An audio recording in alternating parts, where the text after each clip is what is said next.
Good morning. All right, it is Sunday and I am about to head on a road trip. I have a business meeting in Boston tomorrow, so I'm getting ready to head there now.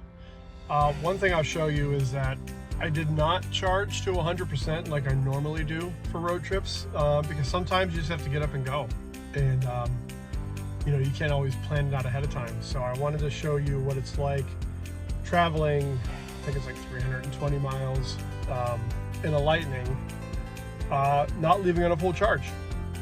And I'm going to use the Ford navigation to have it route me the entire way. I'll show you, it'll build in charging stops and everything needed to get there. Yeah, so we'll see how this goes, and stay tuned.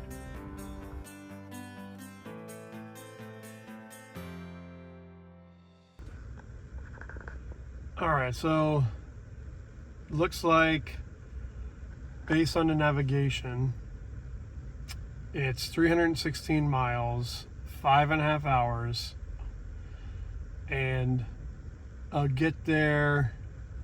I have one 20-minute charging stop, and I'll get there with 11% remaining.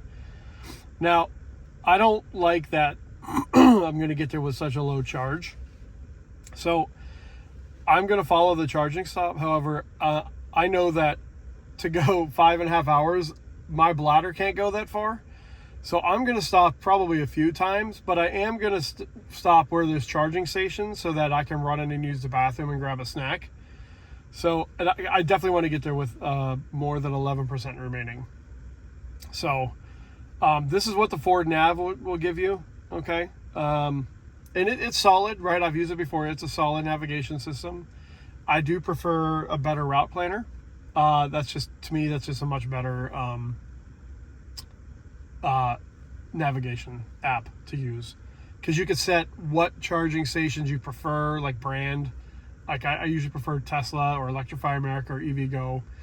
But you could also set, your state of arrival, your charge state of arrival. So like I like to be around 40%, because where I'm going, my family doesn't have a level 2 charging at their house. They don't have an EV. So I want to make sure that I get there with plenty of charge so that I can get around and not have to just go directly to a charging station and get a bunch of juice and just sit there, right? So I'm going to build this along the way, or film this along the way, and yeah, we'll keep tabs on the progress and what that looks like. But it's a nice drive. It's definitely a nice drive. The Lightning, even with 100% charge, will not go 316 miles on a full charge. Remember, the EPA estimated range is 320 miles, and I typically get around 320 to 340 with my normal daily driving, which is mostly around town with some highway. But on the highway, you don't get 320 miles. So I'm going to actually set the trip odometer so that we can see what we actually get for going 316 miles of 95% highway.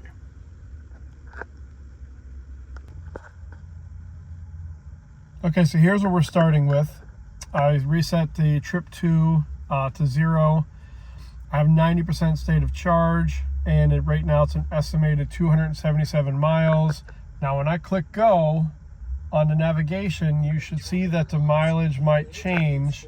Actually, it didn't, surprisingly, because it normally factors in for the terrain, the hills, the number of hills you're going to hit and so forth, and it will adjust your total mileage, your estimated mileage. But as you can see, it says 277 miles until empty, and I have 184 miles until my first charging stop.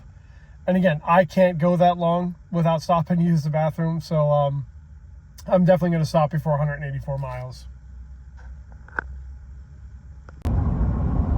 Okay, so update number 1 already. We're only 2 miles into the trip, and it did adjust your total miles to empty. So right now I'm sitting at 89%, and it says I have 202 miles. And it adjusted that based on the terrain I'm heading towards to Boston. I know it's very hilly, very mountainous.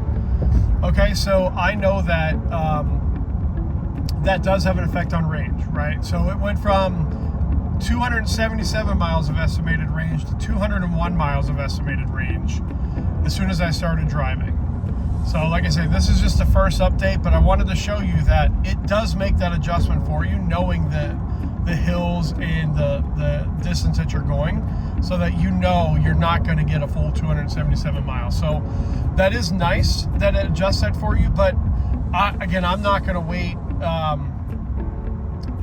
182 miles to my first charging station. I don't like cutting it that close personally, okay, when it comes to charging. I like to have some buffer in there because you just never know. You know, I didn't do my normal planning with charging stations to look ahead to make sure they're operational and so forth, which does make a big difference, and I normally do that. But I'm doing this as just solely relying on the Ford navigation to see how it goes, just for testing purposes for you all. All right, update number 2. We're about 50 miles in on the trip, and like I said, it's a very hilly trip. If you look at the terrain, it's, you know, you're going up or down. I'm getting yelled at for not looking at the road for a Blue Cruise. But you're just averaging 2.0, and it just dropped to 1.9 there. It's back to 2.0. Okay, so I assumed I was going to average 2 miles per kilowatt hour, doing 72 miles an hour on this drive to Boston. So it's pretty much what I'm expecting. I'm gonna have to stop here in a little bit because I know, you know, like I mentioned before, the truck can go a lot farther than I can without stopping to use the restroom. So I do know of a charging stop that I'm gonna stop at and plug in while I run into the restroom. But yeah, 2.0 is, you know, I think pretty average through a hilly mountainous area like upstate New York. So I think that's what you can expect. So I did a quick short on just on Blue Cruise 1.4, how it works, and you know, what I like about it and so forth, and you know, kind of live action, changes lanes, all that stuff. It's pretty cool. But I had somebody in the comments saying basically that, you know, the F-150 Lightning's a piece of junk, and you know, it's not as capable, and you know, the normal EV hate that you get when it comes to you know, electric vehicles in general. But it made me think about that, right? So you can definitely question, you know, the range. Okay, it does not go as far on a single charge as a gas truck, especially that has like a 36-gallon tank or whatever. No question, right? That gas truck will definitely win that every time, as far as going as far as you can on a highway or on a trip without stopping to refuel. That's, again, I don't think anybody will argue that any other way. Maybe they will, I don't know. But you can't question the capabilities of this truck. I mean, you can, but you just kind of make yourself look like a fool, because this truck is just as capable in every aspect of a gas F-150, and in some cases as a F-250. It's just as capable. So, you know, people, I just think they really don't like change, and that's why there is so much EV hate. I really do believe if somebody went and test drove one, they would have their opinion changed right away. Now, please tell me what you all think about that. Why is there such hate? You know, I've disproved the charging infrastructure being a problem issue by just finding a random high-speed charger because I had to use the bathroom. There's no charging infrastructure issues anywhere that I know of. Okay, especially in the Northeast, you know, that I've ever seen. I've never had a problem with it going to Ohio. Never had a problem with it down to Virginia. You know, all the places I've traveled to with my F-150. But yeah, I mean, tell me why. What do you think? Why do people hate EVs? Is it just they don't like change? That's my personal opinion. I don't know. Let me know what you think. All right. Well, quick update. I was hoping to go farther before I had to use the bathroom, but I've been pounding Gatorade because I've been fighting the flu all week. So I've been drinking much more liquids than I normally would on a road trip. But here's a really cool thing. So I'm in the middle of upstate New York right now on Route 88, which is kind of in the middle of nowhere. But what I want to do is say, okay, is there any chargers around? So I hit the search button, and then I go down to chargers, and I want to say I want a high-speed charger. Okay, and here's what we got. So I'm going to click that. That's the closest one, and I'm going to click add as a waypoint. And then I'm going to say go. So now it's changed my trip. It's added that charging stop. Then take exit.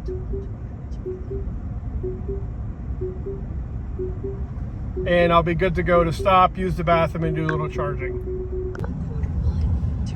Okay, well, I'm stopping here. I just wanted to show you where I'm at from a state of charge standpoint. I don't need to charge at all. Like I say, this truck's going a lot farther than my bladder can, but I just found this charging station randomly. I've never been to this one. And yeah, it looks like it's all 4 stalls are open, which is great. And I'm going in and I'm going to plug in at, what am I at? 56% state of charge. And this looks like it's an Evolve New York, which is a good one. It looks like a fast charger there. So yeah, so it's 11:39. Okay, I'm gonna plug in. All right, so this is a DC fast charger. It's Electrify America. So I'll show you. Plugging in. Now this is a plug-in charger, which through the Ford plan. So all you got to do is plug it in. It's communicating with the vehicle.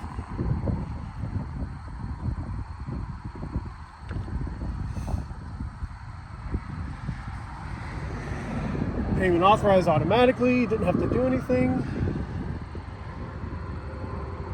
And it's initiating charging.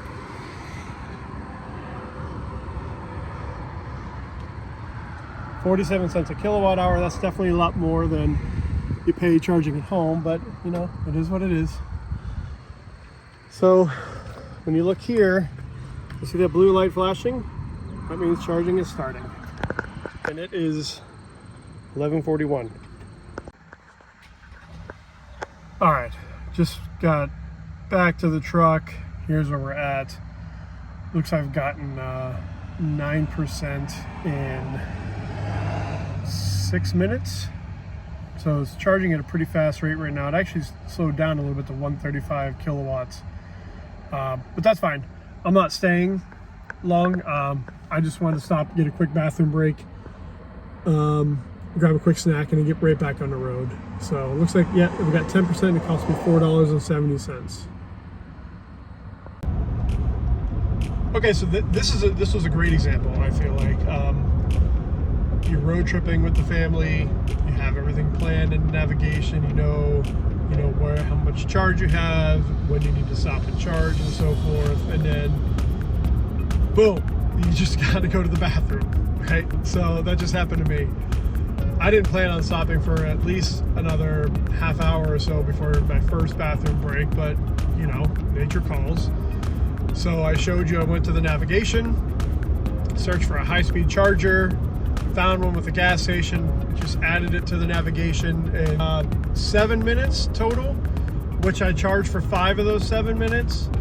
And yeah, that's all you need, right? I got 10% charging in 5 minutes, or 10% more battery in 5 minutes. So there was no need to sit there and charge all the way up to full, right? And I think that's part of the one of the misconceptions about this vehicle is, oh, it takes forever to charge. Well, yes, if you sit there and charge to full, but do you need to, right? Like, I know I still have a ways to go on this trip, so I know I'm gonna have to stop again to use the bathroom. So why would I sit there and charge for that long knowing I'm gonna have to stop again, right? Again, it's all about planning, right? Using your head. You don't have to sit there and charge for 20, 30, 40 minutes. unless you're doing a really long road trip, right? And then I think in most people's cases, they're very similar to mine. You know, this total road trip is 316 miles. I technically only needed to charge once.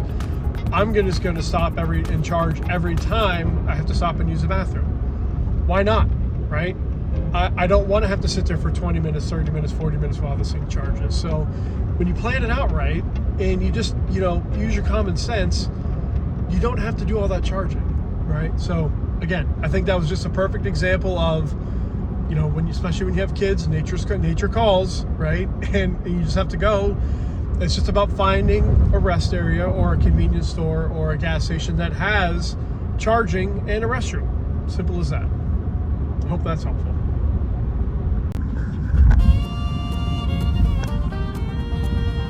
I always think this is just such a pretty bridge. Of course, there's always construction in New York State on the highways, unfortunately.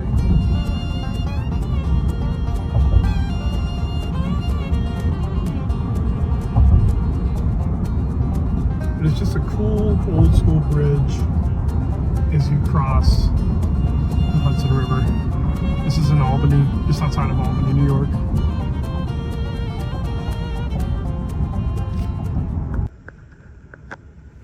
All right, so we just got to the planned charging stop that the Ford Nav had built in. This is saying that we need to charge for 20 minutes here. So, not a fan of this kind of charging stop. It's at the outlets. You know, it's a little bit off of the highway, which is kind of annoying, but it is what it is. I'm using the Ford Nav, you know, and just completely relying on it. So, yeah. So it is 1:10. I'm gonna go plug in now, go hit the bathroom, grab a snack, come back and see where we're at from a charging standpoint. All right, so we've been charging for, I think exactly 20 minutes, maybe 21 minutes. Let's see what we got here. Charging 20 minutes, and we've gotten almost 52 kilowatt hours. Right now the pace is 132 kilowatt, and we're sitting at 72%, which cost me roughly $33. So, let's see here.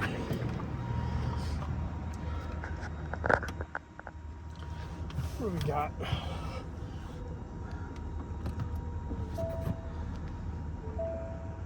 Yeah. So if I was to sit here and keep charging, to 90%, it would take another 27 minutes. I'm not going to do that. This gave me plenty of range. I only have a total of 131 miles to go, and this gives me a range of 230 miles to go, so I'll get there with 100 miles left, so that's perfect. I'm totally good with that. All right, so unhooked, turn the vehicle on, and this is where we're sitting at. Sit at 75%, 236 miles, so empty, 131 miles to my destination. Now notice the temperature gauge, okay, the top left gauge there. That's the battery temperature. Notice it's way warmer than normal. So that is completely okay and normal when doing a DC fast charge. Okay, so as long as it stays within those limits, which it always does, there's no problem. So don't be concerned about that. Completely normal. The cooling of the battery will happen as you start driving. It'll start cooling down automatically. So that is a very, very normal thing, just in case anybody was wondering about that. Well, we just finished the charging stop that the truck had planned for us when we started the navigation. That was actually our second charging stop, because the first time I had to just stop to go to the bathroom and just line it up with the charging stop. Anyway, that one took 22 minutes. It wasn't because it needed to charge for 22 minutes. It's because I went to the restroom. I actually got a lunch at a little place in there. Got some tacos, which are really good. So, yeah, that was a 20-minute stop. Again, I'm in no rush. You know, I know some people say, I don't want to stop for 20 minutes, and I get that. And you really don't have to. I'm hoping, you know, with 127 miles left, I can make it all the way there without stopping again to have to use the bathroom, but I really hate being dehydrated, so I tend to drink a lot of liquids, even when traveling, which I know you shouldn't, but yeah, even if I went all the way there without stopping again, I'll have 100 miles of range left when I get there, which is fine. I'm okay with that. But I will say one thing I really love about this truck is Blue Cruise. It's just such a cool feature to have, and it just makes long road trips so much nicer. So like, it actually changes lanes for you. All you gotta do is put the turn signal on, and it'll change lanes for you, and turn the turn signal off. It's such a fun, cool feature to have. I'm a techie kind of person, so I don't know if it's worth $50 a month. I only pay for it when I'm going to be traveling that month, and then I don't have the auto renewal on, so for me it's not worth $50 a month because I don't travel every single month with it. But if I did, it's 100% worth $50 a month if you do a lot of traveling every month where you require longer trips on the highway. See, it's yelling at me right now because it caught me looking at the camera and not at the road. But yeah, just wanted to throw this quick update. It's such a cool feature. Well, just a quick update here. 277 miles into the trip, averaging 2.2 miles per kilowatt hour, so it's a little bit better than expected. And I do think that some of the traffic I hit in Massachusetts definitely helped that go up a little bit. But overall, it's going pretty well. Truck's performing flawlessly. And you can see I have 33 miles from my destination and 125 miles left of range. So plenty when I get there, plenty to not have to worry about finding charging right away, do what I need to do. Oh yeah, so when you go under the Easy Pass, it kicks you out of Blue Cruise and says put your hands on the wheel, but as soon as you get through that area, after that, it goes right back to Blue Cruise on. So I don't know why it does that, but it's really kind of annoying. I don't put my hands on the wheel, and it still just drives just fine, and the Blue Cruise turns back on automatically. So I don't know, maybe somebody can tell me in the comments why it does that. It's just super annoying. Just thought that was cool. I pull up behind this truck, and there's a Lightning right there being towed. Looks like somebody either sold it or bought it. It's probably a Carvana deal there, or one of those online shopping, car websites. But yeah, look at the rear axles on it. I don't know if you can see it very well, but they're pretty beefy. Anyway, just thought that was cool. Wanted to share that. All right, well, just pulling in here. Turn right on St. Gregory Street, then arrive at the destination. Just pulling in here, we ended up averaging 2.3 for 309 miles, so not bad. 100 miles of range left, which is what it told me it would be. Yeah, so great road trip. Such a great vehicle for road tripping between Blue Cruise and just the comfort of it and how it rides. Definitely my favorite vehicle I've ever owned, for sure. But please like and subscribe if you enjoy my content. I'm trying to bring good, helpful information and truth about EVs, and specifically the F-150 Lightning. So thanks everyone, take care.